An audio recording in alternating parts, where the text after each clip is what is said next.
안녕하세요. 한미장로교회 성도 여러분, 아침 묵상 시간에 오신 여러분 환영합니다.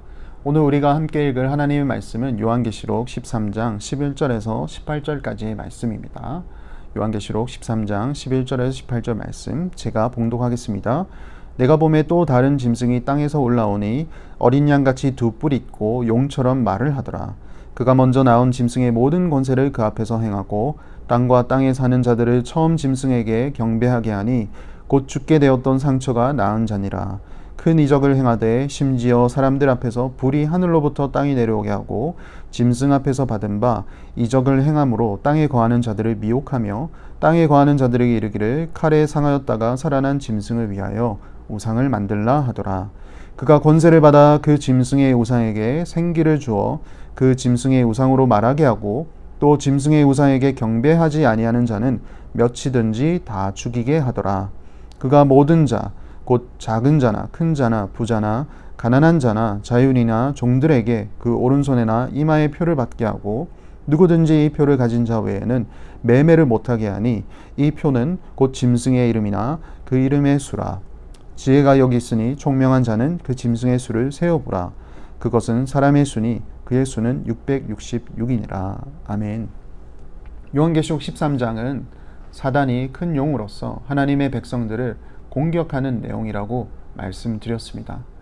그 중에 앞부분에는 사단이 부리는 두 짐승 가운데 첫 번째 짐승이 나타나서 하나님의 백성들을 공격을 하였는데요. 그 공격의 주 무기는 하나님의 이름을 비방하는 것, 신성모독하는 것이었습니다. 이제 오늘 본문에는 사단이 두 번째 짐승을 부려서 하나님의 백성들을 공격하는 내용입니다. 오늘 본문 말씀에 나타난 이 두 번째 짐승을 우리가 함께 알아갈 때에 그냥 단순하게 알아보지 마시고 제가 말씀드렸다시피 이것은 영적 전쟁이다 라고 생각하시고 우리 또한 이 영적 전쟁에 포함되어 있다는 것을 기억하셔서 어떻게 하면 오늘날도 동일한 전략을 가지고 우리를 공격하는 이 사단 앞에서 우리가 잘 대응하여서 또 맞설 수 있을지 함께 고민하는 그러한 시간이 되었으면 합니다. 자, 그렇다면 두 번째 짐승은 어떤 모습인지 함께 보겠습니다. 11절 말씀 그리고 12절 말씀인데요. 거기에 보시면 한 땅에서 짐승이 올라왔다고 합니다. 그리고 어린 양과 같은 모습을 하고 있다라고 얘기를 하죠. 두 뿔이 있고 용처럼 말을 한다라고 얘기를 합니다. 그리고 먼저 나온 짐승의 모든 권세를 그 앞에서 행하고 땅과 땅에 사는 자들을 처음 짐승에게 경배하게 하였다. 그렇게 묘사하고 있습니다. 두 번째 짐승 또한 무시무시한 그런 모습으로 묘사가 되어 있습니다. 그런데 그의 역할은 첫 번째 나온 짐승을 사람들로 하여금 경배하도록 하는 것이다 라고 그렇게 이야기를 하는데요. 그 경배하게 하기 위한 구체적인 전략이 13절과 14절에 나옵니다. 13절을 보시면 큰 이적을 행하되 심지어 사람들 앞에서 불이 하늘로부터 땅에 내려오게 하고 큰 이적을 행했다고 합니다. 그리고 14절에 짐승 앞에서 받은 바 이적을 행함으로 땅에 거하는 자들을 미혹하며. 우선 여기까지 한번 보겠습니다. 여기까지 나타난 이 사단의 두 번째 전략이 무엇인지 분명하게 나타나는데요. 그것은 바로 하나님의 백성들을 미혹하는 것입니다. 큰 불로 큰 이적을 행한다고 합니다. 겉으로 볼 때 굉장히 화려하고 포장된 것으로 사람들에게 찾아온다는 것이죠. 그리고 사람들로 하여금 그것이 마치 진리의 길인 것처럼 믿도록 만드는 것이 사단의 두 번째 전략입니다. 하나님의 백성들은 하나님의 진리의 길을 가야 하는데 그 길은 좁고 험난하고 외로운 길인 거죠. 하지만 분명히 그 끝에는 하나님의 평안과 그리고 하나님의 영광스러운 그 영광이 그곳에 있다라는 것을 우리는 알고 있습니다. 사단도 그것을 알고 있어요. 그래서 사단은 그 길을 미혹하게 합니다. 그 길은 잘못된 길인 것처럼 만들고 자신이 만들어 놓은 길, 넓고 화려하고 포장된 그런 길로 사람들로 가게끔 만든다는 것이죠. 하지만 그 끝에는 파멸과 심판이 기다리고 있을 뿐입니다. 참 한결같다라는 생각을 합니다. 사단은 처음에 인류를 타락시켰을 때, 아담과 하와를 타락했을 때 그가 내세운 전략이 바로 이 미혹인 거죠. 속임수. 하나님이 먹지 말라고 한 그 실과 선악을 알게 하는 그 나무, 그 열매, 그것을 하와에게 찾아와서 과연 하나님이 그렇게 하지 말라고 했더냐, 그것을 먹으면 너는 마치 하나님처럼 될 것이다 라고 그렇게 미혹을 하죠. 참 한결같다라는 생각을 합니다.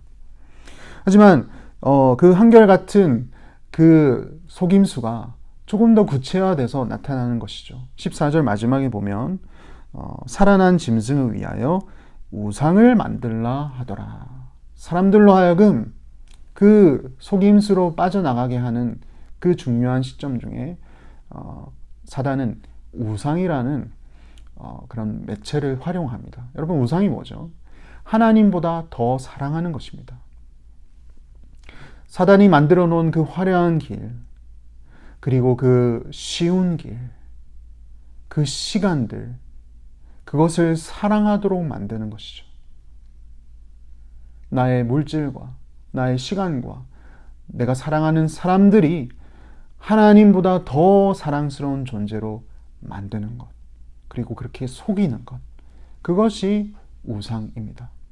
사단은 그것을 활용을 하고요.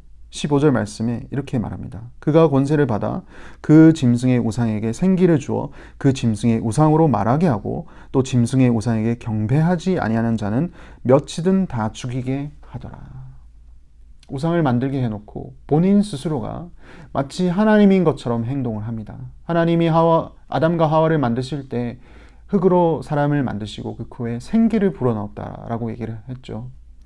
근데 마치 사단이 이번에는 자신이 하나님인 양 그 짐승에게 생기를, 그 우상에게 생기를 불어넣는다라고 얘기를 합니다. 마치 자신이 하나님인 것처럼 된 것처럼 그렇게 사람들을 속여 나간다라는 것이죠. 근데 안타깝게도 많은 사람들이 그 속임수에 넘어갑니다. 16절 말씀에 그가 모든 자, 곧 작은 자나 큰 자나 부자나 가난한 자나 자유인이나 종들에게 그 오른손에나 이마에 표를 받게 하고, 또 17절 누구든지 이 표를 가진 자 외에는 매매를 못하게 하니 이 표는 곧 짐승의 이름이나 그 이름의 수라.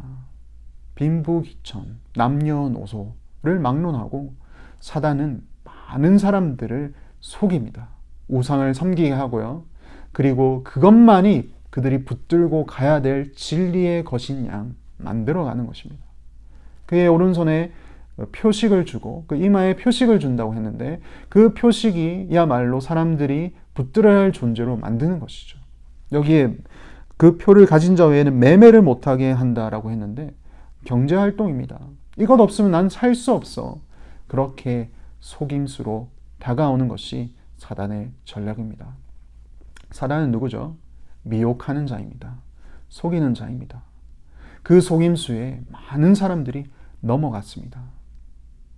하지만 하나님의 백성은 어떻게 하는 것이 좋을까요? 18절 말씀입니다. 지혜가 여기 있으니 총명한 자는 그 짐승의 수를 세어보라. 그것은 사람의 수니 그의 수는 666이니라. 우리가 잘 아는 숫자가 나왔습니다. 666. 많은 사람들이 이 숫자를 가지고 많은 해석들을 합니다. 심지어 성경을 모르는 세상 사람들도 이 숫자를 알고 있습니다. 어떤 영화에는 이 숫자를 가지고 또 활용한 것도 저는 보았습니다. 어떤 분들은 이 숫자가 성경에 나오는 어떤 숫자의 의미를 부여해서 이것이 어떤 사람을 지칭한다. 그래서 네로 황제라든지 도미티안 황제라든지 수많은 참 그리스도인들을 박해했던 그런 독재자들이지 않을까, 그렇게 해석하시는 분들도 있고요. 또 어떤 분들은 이것이 현대판에 와서는 바코드에 이런 666이라는 숫자를 본 적이 있다. 그래서 이것은 현재 일어나고 있는 일이다. 뭐 그렇게 해석하시는 분들도 있습니다. 하지만 우리가 좀 더 정확하게 이것을 이해하기 위해서는 성경 있는 그대로 우리가 보면 되는 것이죠. 아까 말씀드렸다시피 사단은 미혹하는 존재라고 했습니다. 그리고 어제 말씀드렸다시피 사단의 공격은 불완전한 공격이다라고 말씀을 드렸습니다. 겉으로 볼 때는 이것이 마치 완전한 것이라고 사단은 속이게끔 만들지만, 하지만 지혜 있는 자는 그것을 냉철하게 하나님의 말씀의 잣대에 비추어서 그것을 바라볼 때 그것의 정체가 온전히 낱낱이 드러난다라는 것이죠. 그 정체가 무엇이죠? 666, 불완전한 숫자의 연속입니다. 그 정체가 완전한 것이라고 여겼던 그것이 불완전한 것이다라는 것으로 나타내진다라는 것이죠. 무슨 말씀일까요? 하나님의 백성들은, 하나님을 믿는 온전한 그리스도인들은 어떠한 사단의 그런 미혹된 공격이 온다 할지라도 하나님의 말씀의 잣대에 온전히 바로 서 있다면 그것을 냉철하게 그 상황을 판단하고 그것이 거짓된 것이다라는 것을 바로 볼 수 있는 지혜가 있다라는 것입니다. 그것이 곧 지혜요, 그리고 총명함이다. 오늘 말씀에 그렇게 이야기를 합니다. 사랑하는 성도 여러분, 오늘을 살아가는 저와 여러분도 끊임없이 사단의 이런 미혹되는, 속이는 그런 공격을 받습니다. 혹시나 그러한 순간이 온다 할지라도 여러분, 말씀의 잣대를 나에게 비추어서 그 상황을 판단해 보시기를 바랍니다. 그러면 지혜의 영이신 하나님의 영이 우리의 마음을 다스리시고 그 상황을 정확하게 사리분별할 수 있도록 도와주실 줄 믿습니다. 오늘 하루를 살아갈 때에도 그 성령 하나님, 지혜의 영이신 예수 그리스도의 영을 붙들고 하루하루를 나아가는 오늘 귀한 하루가 되기를 바라겠습니다. 함께 기도하겠습니다. 사랑과 은혜가 많으신 하나님, 참으로 감사드립니다. 오늘 요한계시록 13장 후반부의 말씀을 통하여서 사단이 펼칠 수 있는 두 번째 전략인 미혹, 속임수에 대해서 보았습니다. 사람들로 하여금 자신만의 우상을 만들고 마치 그것이 진리인 것인 양 속이게 만드는 사단의 전략입니다. 많은 사람들이 거기에 빠지고 또 거기서 헤어나지 못하는 것 또한 보았습니다. 하지만 하나님의 백성인 당신의 자녀들에게는 진리의 영이신 예수 그리스도의 영인 성령 하나님을 우리에게 허락하셔서 그것을 온전히 분별할 수 있도록 허락해 주셨다는 것도 우리가 기억하게 해주신 것 감사드립니다. 오늘 살아갈 때에 하나님 우리에게 그 분별할 수 있는 영을 허락하여 주시고 온전히 하나님의 말씀에 잣대에 비추어 나의 삶을 온전히 바라볼 수 있도록 하나님 크신 은혜를 덧입혀 주시옵소서. 그리하여 오늘도 승리하며 하나님을 찬양하며 하나님을 감사하는 그런 귀한 하루가 될 수 있도록 주님 인도하여 주시옵소서. 감사하고 예수님 이름으로 기도드립니다. 아멘.